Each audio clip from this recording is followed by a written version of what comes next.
अफीम सागर। उपन्यास अमिताव घोष। अमिताव घोष की उपन्यास त्रयी में पहला उपन्यास सी ऑफ पॉपीज इतनी जीवंत, गहन एवं मानवीय संवेदनाओं से भरपूर है कि यह उनके एक महान कथाकार होने की पुष्टि करता है। इस महागाथा के केंद्र में एक विशाल जहाज आइबिस है, जिसकी नियति हिंद महासागर से मॉरिशस द्वीप की उथल पुथल भरी यात्रा है। इसके यात्री हैं नाविक, भगोड़े, मजदूर और कैदी। 19वीं सदी के मध्य के औपनिवेशिक काल में भारतीय और पश्चिमी मूल के विभिन्न क्षेत्रों के लोगों को नियति एक साथ ला खड़ा करती है, जिनमें एक कंगाल राजा से लेकर गांव की विधवा है तो गुलामी से मुक्त हुए मुलाटो अमेरिकी से लेकर एक स्वच्छंद यूरोपीय अनाथ लड़की भी है। हुगली से निकलकर जब वो समुद्र पर पहुंचते हैं तो पुराने पारिवारिक बंधन बह जाते हैं और वो एक दूसरे को जहाज भाई की तरह देखने लगते हैं, जिन्हें एक सुदूर द्वीप में नई जिंदगी की शुरुआत करनी है। ये शुरुआत है एक बिल्कुल अनोखे वंश की। इस ऐतिहासिक रोमांचक उपन्यास का विस्तार अफीम युद्धकाल में गंगा किनारे के अफीम के खेतों से लेकर ठाठे मारते समुद्र और चीन की शानदार सड़कों तक फैला हुआ है। मगर सबसे ज्यादा खूबसूरत है पात्रों का व्यापक फलक, जिनका फैलाव पूर्व के औपनिवेशिक इतिहास को अपने में समेटे हुए है और जो सी ऑफ पॉपीज को बेहद जीवंत बना देते हैं दुनिया के एक सर्वश्रेष्ठ उपन्यासकार का शाहकार।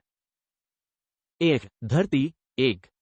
जिस दिन दीति के मानस में समुद्र में बहती लंबे मस्तूल वाली कश्ती की आकृति कौंधी थी, वो एक साधारण सा दिन था, लेकिन वो फौरन समझ गई थी कि यह आकृति उसके भाग्य का प्रतीक है, क्योंकि उसने वैसी कश्ती पहले कभी नहीं देखी थी, सपने में भी नहीं। देख भी कैसे सकती थी, जबकि वो समुद्र तट से 400 मील दूर उत्तरी बिहार में रहती थी। उसके गांव से समुद्र तट का फासला परलोक जितना था, उसे अंधेरे की वो खाई माना जाता था जहां पवित्र गंगा काले पानी में जा मिलती है।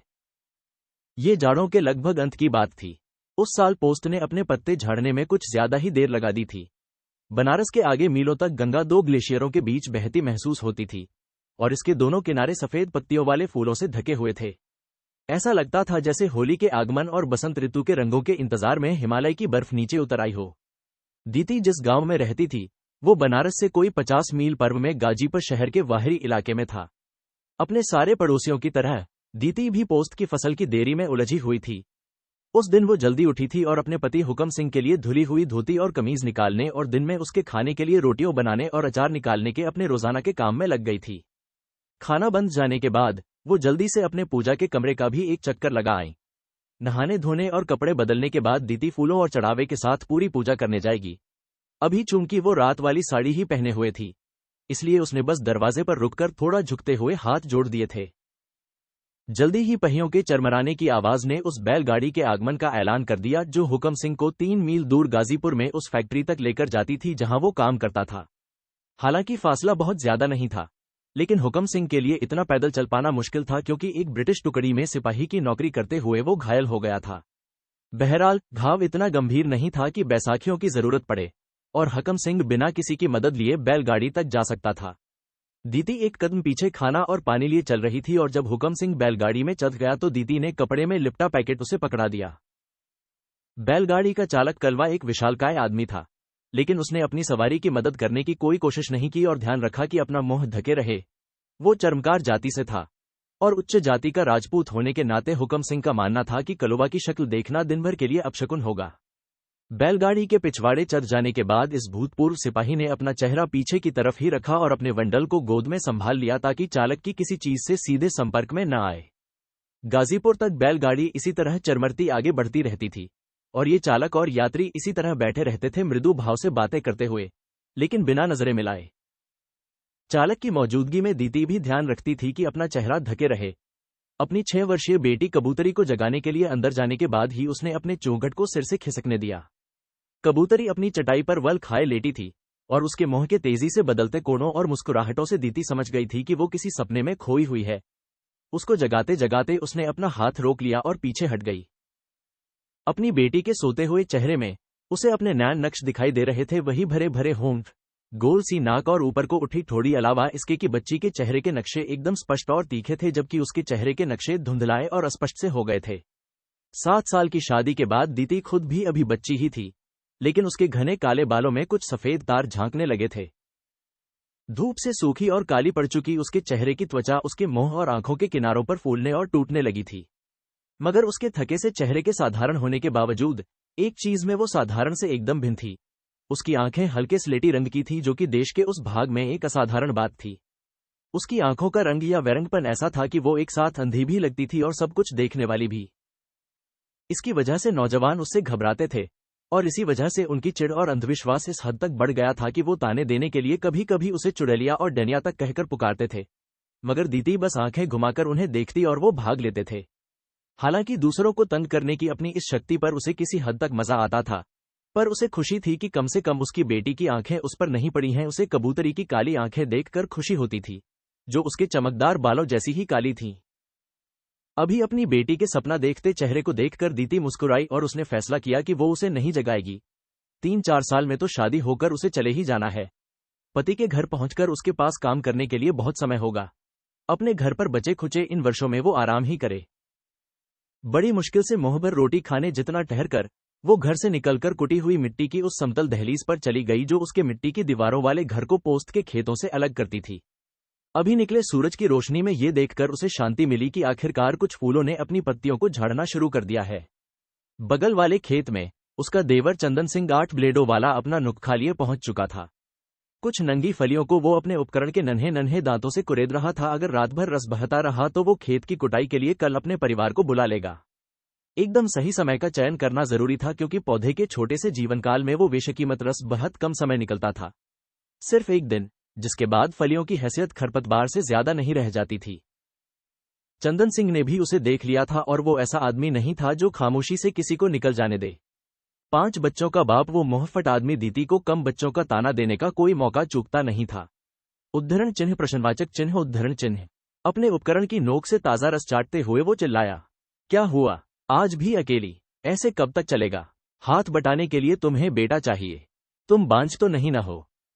चूंकि वो अपने देवर के तौर तरीकों को जानती थी, इसलिए दीदी को उसके तानों को नजरअंदाज करने में कोई दिक्कत नहीं हुई।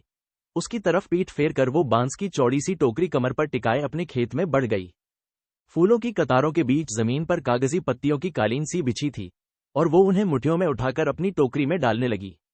1-2 हफ्ते पहले तक वो फूलों को न छेड़ने का ध्यान रखते हुए किनारे किनारे चलती थी, मगर आज तो जैसे वो फुदक रही थी और अपनी लहराती साड़ी द्वारा पकती हुई फलियों से पत्तियों के ढेर गिरने का उसे जरा भी दुख नहीं था।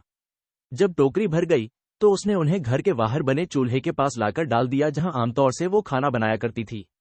दहलीज के इस भाग पर आम के 2 बड़े बड़े पेड़ों की छाया थी, जिनमें नई कोपलें फूटनी शुरू हो गई थी, जो आगे चलकर बसंत की पहली कलियां बनने वाली थीं। धूप से छांव में आने पर दीदी को सुकून महसूस हुआ और उसने अपने चूल्हे के पास बैठकर हाथों में लकड़ी उठाई और कल रात के अंगारों में डाल दी, जिनमें से कुछ अभी भी राख के अंदर चमकते दिखाई दे रहे थे। कबूतरी जाग चुकी थी और जब वो दरवाजे पर आई तब उसकी मां उससे लाड़ करने के मूड में नहीं थी। इतनी देर से वो चिल्लाई, कहाँ थी? काम काज ना होई, कोई काम नहीं दिखाई देता है। दीदी ने अपनी बेटी का पोस्ट के पत्तों को इकट्ठा करके उनका ढेर बनाने का काम सौंपा और खुद आग जलाने और लोहे के एक भारी तवे को गर्म करने में जुट गई। जब तवा गर्म हो गया तो उसने उस पर मुट्ठी भर पत्तियां डाली और हाथ में एक कपड़ा लेकर उन्हें दबाने लगी। भुनकर काली होने के साथ साथ पत्तियां एक दूसरे से चिपकने भी लगी और 1-2 मिनट बाद ही वो गेहूं के आटे की उन रोटियों जैसी दिखने लगी जो दीदी ने दिन के खाने के लिए अपने पति को बांध कर दी थीं। पोस्ट की पत्तियों के ये पत्तल वाकई रोटी ही कहे जाते थे, हालांकि इनका काम अपनी हमनाम से एकदम अलग था। उन्हें गाजीपुर की सड ओपीएम फैक्ट्री को बेच दिया जाता था, जहां उन्हें मिट्टी के उन बर्तनों में अस्तर की तरह इस्तेमाल किया जाता था जिनमें अफीम पैक की जाती थी। इस बीच कबूतरी ने थोड़ा सा आटा गूंदकर कुछ असली रोटियां बेल ली थीं। आग बुझाने से पहले दीदी ने जल्दी से उन्हें पका लिया। रोटियों को अलग रख दिया गया। बाद में उन्हें कल की बची सब्जी आलू पोस्त यानी पोस्त के बीजों के घोल में पके आलू के साथ खाया जाएगा। अब उसका ध्यान एक बार फिर अपने पूजा कक्ष की तरफ गया। चूंकि दोपहर की पूजा का समय करीब आ रहा था, इसलिए अब उसे नदी पर जाकर नहाना था। कबूतरी के और अपने बालों में पोस्त के बीजों का तेल लगाने के बाद उसने अपनी अतिरिक्त साड़ी कंधे पर लपेटी और अपनी बेटी को साथ लेकर खेतों के पार पानी की तरफ चल दी। गंगा के रेतीले किनारे पर जाकर पोस्त के खेत खत्म हो जाते थे, जहां से नदी तक ढलान सी थी। धूप की तपिश ने रेत को इतना गर्म कर दिया था कि उनके नंगे पैरों के तलवे जल रहे थे। दीदी के झुके कंधों से मातृत्व की मर्यादा का बोझ अचानक उतर गया और वो अपनी बेटी के पीछे दौड़ने लगी, जो फुदकती हुई उससे आगे निकल गई थी। पानी के किनारे से 1-2 कदम पहले उन्होंने चिल्लाकर नदी का आह्वान किया, जय गंगा मैया की। ढेर सारी हवा फेफड़ों में भरी और पानी में उतर गई। बाहर निकली तो दोनों हंस रही थीं। ये साल का वो समय था जब शुरुआती स्पर्श के झटके के बाद पानी की ताजगी भरी ठंडक का एहसास होने लगता था। हालांकि तेज गर्मी अभी कई हफ्ते दूर थी, लेकिन गंगा के बहाव में उतार आना शुरू हो गया था। पश्चिम में बनारस की दिशा में मुड़ते हुए पवित्र नगरी के प्रति श्रद्धांजलि स्वरूप चुल्लू भर पानी गिराने के लिए दीदी ने अपनी बेटी को ऊपर उठा लिया। बच्ची के हाथों से चावे के पानी के साथ एक पत्ती भी बहती हुई गिर गई। उन्होंने पलटकर देखा कि नदी उसे बहाकर गाजीपुर के घाटों की तरफ ले गई। गाजीपुर की अफीम फैक्ट्री की दीवारें आंशिक रूप से आम और कटहल के पेड़ों से ढकी हुई थी, लेकिन फैक्ट्री पर लहराता ब्रिटिश झंडा हरियाली के ऊपर दिखाई देता था, और उस चर्च की मीनारें भी जिसमें फैक्ट्री के अधिकारी पूजा करते थे। गंगा पर फैक्ट्री के घाट पर एक मस्तूल वाली एक पतली नाव देखी जा सकती थी, जिस पर इंग्लिश ईस्ट इंडिया कंपनी का ध्वज लहरा रहा था। ये नाव कंपनी की एक बाहरा उप एजेंसी से चलान अफीम की खेप लाई थी और कुलियों की एक लंबी कतार माल उतार रही थी। मां कबूतरी ने सिर उठाकर अपनी मां को देखते हुए कहा, ये नाव कहां जा रही है? कबूतरी के इस सवाल ने ही दीदी के मानस को चौंकाया था। उसकी आंखों में अचानक दो मस्तूलों वाली एक विशाल कश्ती की आकृति उभर आई थी। मस्तूलों के साथ चमचमाते सफेद बड़े बड़े पाल बंधे हुए थे। कश्ती का अगला भाग सारस या बगुले जैसी चोंच वाले किसी जानवर की तरह दिखाई दे रहा था।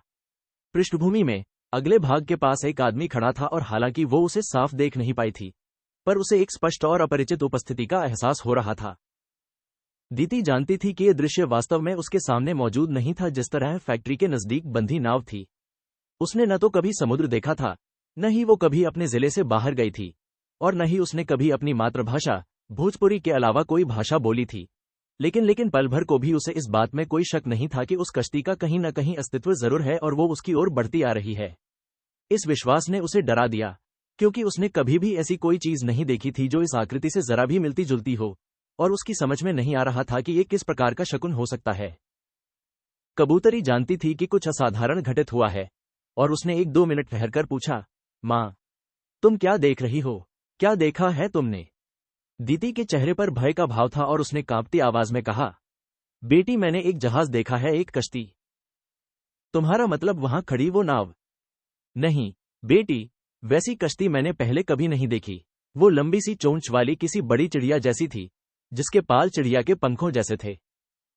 नदी पर एक नजर डालते हुए कबूतरी ने कहा, तुमने जो देखा, मेरे लिए उसका चित्र बना सकती हो? दीदी ने सिर हिलाकर हां कहा और वो किनारे पर वापस आ गई। उन्होंने जल्दी से कपड़े बदले और पूजा कक्ष के लिए घड़े में गंगाजल भर लिया। घर वापस आकर दीदी ने दिया जलाया और कबूतरी को लेकर पूजा कक्ष में आ गई। दीवारों पर कालिक की वजह से कमरा अंधियारा था, और तेल और अगरबत्ती की तेज गंध से महक रहा था। अंदर एक छोटी सी वेदी थी, जिस पर शिवजी और भगवान गणेश की मूर्तियां थीं, और फ्रेमों में मां दुर्गा और श्रीकृष्ण के चित्र लगे हुए थे। लेकिन वो कमरा सिर्फ देवताओं का ही नहीं बल्कि दीदी के निजी देवकल का भी मंदिर था, और वहां उसके परिवार और पूर्वजों की भी कई निशानियां मौजूद थी, जैसे उसके स्वर्गीय पिता की लकड़ी की खड़ाओं, उसकी मां द्वारा उसके लिए छोड़ी हुई रुद्राक्ष की माला, और उसके दादा दादी की चिताओं से लिए गए उनके पैरों के धुंधले पड़ चुके निशान। वेदी के आसपास की दीवारों पर वो तस्वीरें थीं जो खुद दीदी ने पोस्त की पत्तियों की टिकलियों पर रेखाचित्रों के रूप में बनाई थीं। उन 2 भाइयों और एक बहन की कोयले से बनी तस्वीरें जो बचपन में ही मर गए थे। कुछ जीवित संबंधियों के भी चित्र थे, लेकिन वो आम के पत्तों पर सिर्फ रेखाएं खींचकर बनाए गए थे। दीदी का मानना था कि जो लोग अभी धरती छोड़कर नहीं गए हैं, उनके ज्यादा वास्तविकतापूर्ण चित्र बनाने की कोशिश करना अपशकुन है। इसीलिए उसके प्रिय भाई केसरी सिंह का चित्र सिर्फ सिपाही की राइफल और ऊपर उठी मूंछों के लिए बनी रेखाओं द्वारा बनाया गया था। पूजा कक्ष में आने के बाद दीदी ने आम का एक हरा पत्ता लिया और अपनी उंगली को चमकते लाल सिंदूर के एक बर्तन में कुछ एक बार डालकर उसने पंखों जैसे 2 त्रिकोण बना दिए, जो एक ऐसी घुमावदार आकृति के ऊपर लगे हैं थे जिसके सिरे पर एक घुमावदार चोंच सी थी। ये कोई उड़ती चिड़िया भी हो सकती थी, लेकिन कबूतरी फौरन पहचान गई कि ये क्या है, 2 मस्तूलों वाली कश्ती जिसके पाल खुले हुए थे। वो हैरान थी कि उसकी मां ने ऐसा चित्र बनाया है जैसे वो किसी जीवित प्राणी का चित्र बना रही हो। तुम इसे पूजा कक्ष में रखोगी? उसने पूछा। हाँ, दीदी ने कहा। बच्ची की समझ में नहीं आया कि कश्ती को परिवार के स्मारकों में क्यों स्थान दिया जा रहा है। लेकिन क्यों? उसने कहा। पता नहीं, दीदी ने कहा, क्योंकि वो खुद अपने पर्वाभास के विश्वास पर चकित थी।